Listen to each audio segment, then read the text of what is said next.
زید صاحب آپ بار بار مسلم بلاک کی بات کرتے ہیں اور پاکستان کی اپنی معیشت آپ جانتے ہیں کہ غیر ملکی امداد پر چلتی ہے۔ ایسے میں بہت سے لوگ یہ اعتراض کرتے ہیں کہ وہ ملک جو غیر ملکی امداد پر چلتا ہو وہ اپنا کیا کردار ادا کر سکتا ہے ایک مسلم بلاک میں، اور کیسے قیادت کر سکتا ہے مسلم دنیا کی، اس کے بارے میں کچھ فرمائیے۔ جب میں لوگوں کو یہ سنتا ہوں یہ بات کرتے ہوئے کہ ہماری معیشت کمزور ہے، ہمیں اپنی عزت اور غیرت کا سودا کر دینا چاہیے، بابا اقبال کا مجھے وہ شعر یاد آتا ہے کہ اس رزق سے موت اچھی جس رزق سے آتی ہو پرواز میں کوتاہی۔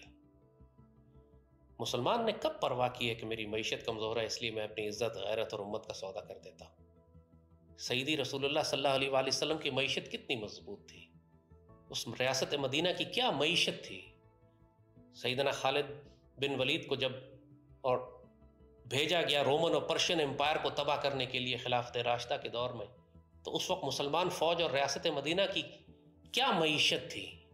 ہم نے کیا معیشت اور اکانومی کی بنیاد پر ہم نے پرشین اور رومن امپائر کو تباہ کیا تھا، یا ہم نے غیرت ایمانی اور اپنی تلواروں کی زور پر ان کو تباہ کیا تھا؟ ہماری تاریخ 1400 سال کی اسلامی تاریخ اٹھا لیں، ہم نے کب دنیا میں فتوحات کیے ہیں اور دنیا میں اپنی عزت اور آبرو کا دفاع کیا ہے اس بنیاد پر کہ ہماری معیشت اچھی تھی۔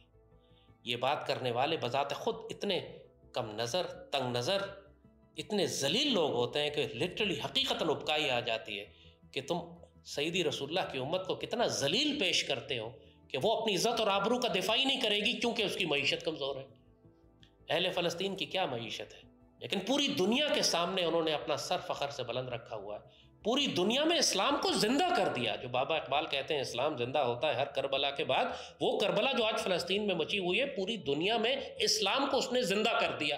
لاکھوں لوگ اس لیے مسلمان ہو گئے کہ اہل فلسطین کا ایمان انہوں نے دیکھا، صبر دیکھا، توکل دیکھا، اللہ پر بھروسہ دیکھا، شجاعت اور دلیری دیکھی، ایمان لیا، مسلمان ہو گئے۔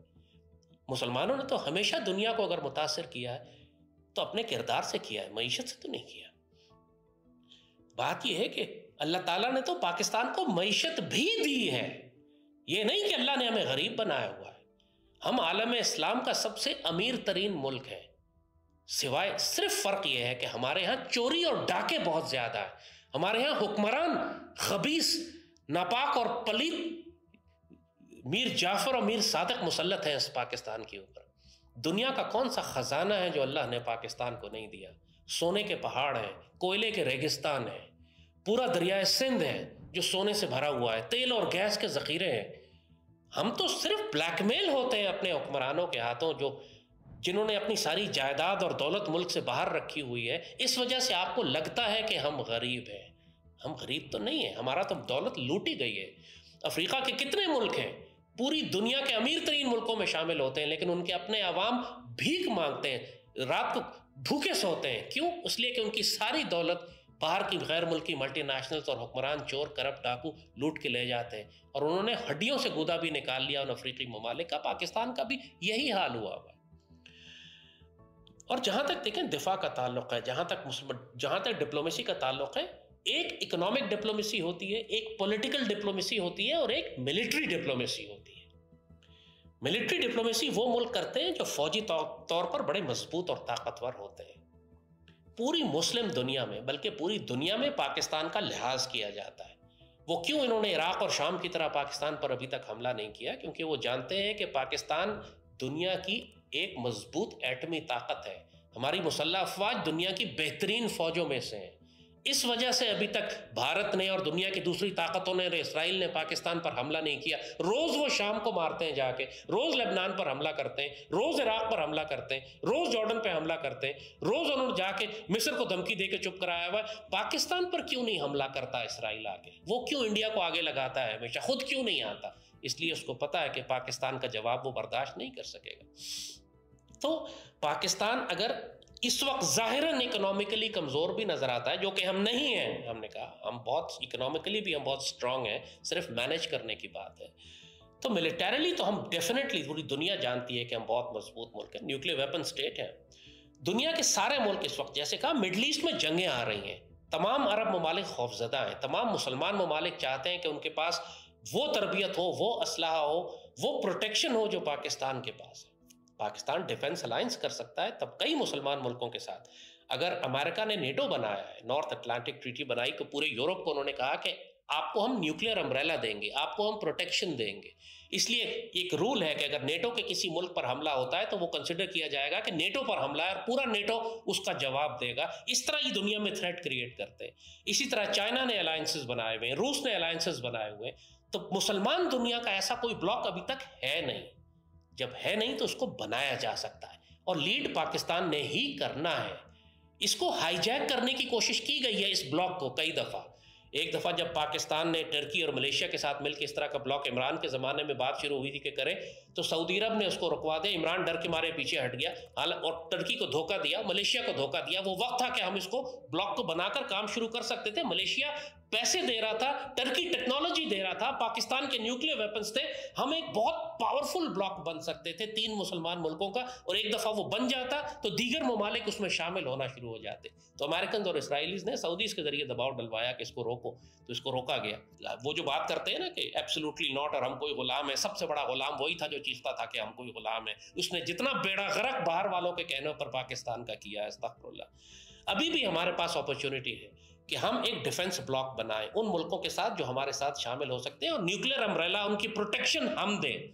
جب امریکنز جو ہیں ان ملکوں میں اپنے نیوکلیئر ویپنز پلیس کر سکتے ہیں تو پاکستان بھی اپنے ایٹمی ہتھیار ٹرکی میں رکھ سکتا ہے. ہم بھی اپنے ایٹمی ہتھیار ان مسلمان ملکوں میں رکھ سکتے ہیں جن کے ساتھ ہمارا اتحاد ہے، اور ہم ان کو پروٹیکشن دے سکتے ہیں.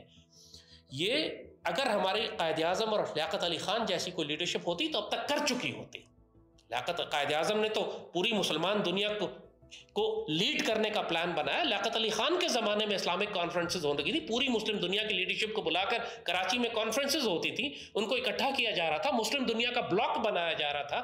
اس وقت دنیا نے کہا تھا، اخباروں میں چھپی تھی یورپ اور عرب ملکوں کے اخباروں میں بھی، کہ پاکستان ایک اسلامی ملکوں کا بلاک بنانے جا رہا ہے. یہ ہماری انفنشڈ ڈیسٹینی ہے، یہ ہماری وہ تقدیر ہے جو ہم نے اپنی تکمیل کرنی ہے، جس کی پاکستان نے قیادت کرنی ہے مسلمان دنیا کی. ہمیں صرف ایک مرد کا بچہ چاہیے کہ جو اس کام کو شروع کرے دوبارہ جو قائد اعظم اور لیاقت علی خان مکمل نہیں کر سکے تھے. جنرل ضیاء نے اس کو دوبارہ شروع کیا تھا. مسلمان دنیا کی قیادت پاکستان کے پاس آ گئی تھی. یونائٹڈ نیشنز میں مسلم دنیا کی نمائندگی پاکستان نے کی تھی جا کے، لیکن ضیاء الحق کو پھر اسی لیے شہید کیا گیا تھا. لیکن وہ انفنشڈ کام ہے، اس کو ہم نے دوبارہ شروع کرنا ہے. اور ہم نے ڈیفنسو اسٹریٹ، ہماری جو ڈیفنسو الائنسز ہیں وہ اتنے اسٹرانگ بن سکتے ہیں کہ وہ ہماری اکانومی کو بھی کمپنسیٹ کریں گے. تمام جب آپ دوسرے ملکوں کو یہ آفر کرتے ہیں کہ ہم آپ کو ڈیفنس اینڈ سیکیورٹی پرووائڈ کریں گے، نیوکلیئر امبریلا دیں گے، تو پھر وہ آپ کو ٹیکنالوجی بھی دیں گے، آپ کو ریسورسز بھی دیں گے، آپ کو فورن انویسٹمنٹ بھی دیں گے. جو ان کے پاس ہے وہ پاکستان کو دیں گے، جو ہمارے پاس ہے ہم ان کو دیں گے. اسی کو کہتے ہیں ملٹری ڈپلومیسی. لیکن اس کو کرنے کے لیے جیسے کہا کہ آپ کا حکمران ایک ڈنڈے والی سرکار اور مرد کا بچہ ہونا چاہیے، قائد اعظم لیاقت علی خان یا جنرل ضیاء الحق کی طرح. ظاہر ہے کہ جو اس وقت بیٹھے ہوئے ہیں جمہوری نمونے اور تماشے، انہوں نے تو نہیں کرنا. ان کو تو پاکستان میں کوئی سٹیک ہی نہیں ہے. انہوں نے تو ساری دولت اپنے ملک سے باہر رکھی ہوئی ہے کہ ذرا حالات خراب ہوں گے یہ فلائٹ پکڑیں گے اور نکل جائیں گے. وہاں بھی ان کے لیے عالمی جنگیں انتظار کر رہی ہیں. یو کے رائٹس آپ نے دیکھے تھے کس طریقے سے مقامی لوگوں کو گھیر گھیر کے یہ مار رہے تھے کہ پورے یو کے میں دہشت پھیل گئی تھی، لوگ مسلمان اپنے گھروں سے نہیں نکل رہے تھے. یہ ہوگا آگے جا کے، یا مسلمان اپنا دفاع کریں گے اور خانہ جنگی ہوگی، یا مسلمان یورپ چھوڑ کر نکل جائیں گے، اور یا پھر عالمی جنگ میں مارے جائیں گے. عالمی جنگ اب آ رہی ہے، وہ پورے یورپ کو آگ جلائے گی. اسی طرح جس طرح پہلی جنگ عظیم اور دوسری جنگ عظیم اصل میں اس کی جو تباہی مچائی وہ یورپ میں مچائی تھی، اور تیسری عالمی جنگ بھی یورپ میں ہی ہوگی. وہ یوکرین سے شروع ہوگی، ابھی کسی حد تک رکی ہوئی ہے لیکن کسی بھی وقت وہ پھیل جائے گی. تو یہ جو سمجھ رہے ہیں کہ ہم اپنی دولت لوٹ کے باہر بھاگ رہے ہیں اور بچ جائیں گے، بچ کے تو وہ کہیں نہیں جا سکتے. اللہ نے ان کو چاروں طرف سے گھیرا ہوا ہے. جس نے پاکستان سے خیانت کی اس کا تو بڑا بیڑا غرق کرے گا. وہ رتن آپ نے دیکھ لیا ہے شیخ مجیب کا حال بنگلہ دیش میں ابھی کیا ہوا. اللہ کے یہاں دیر ہے اندھیر نہیں.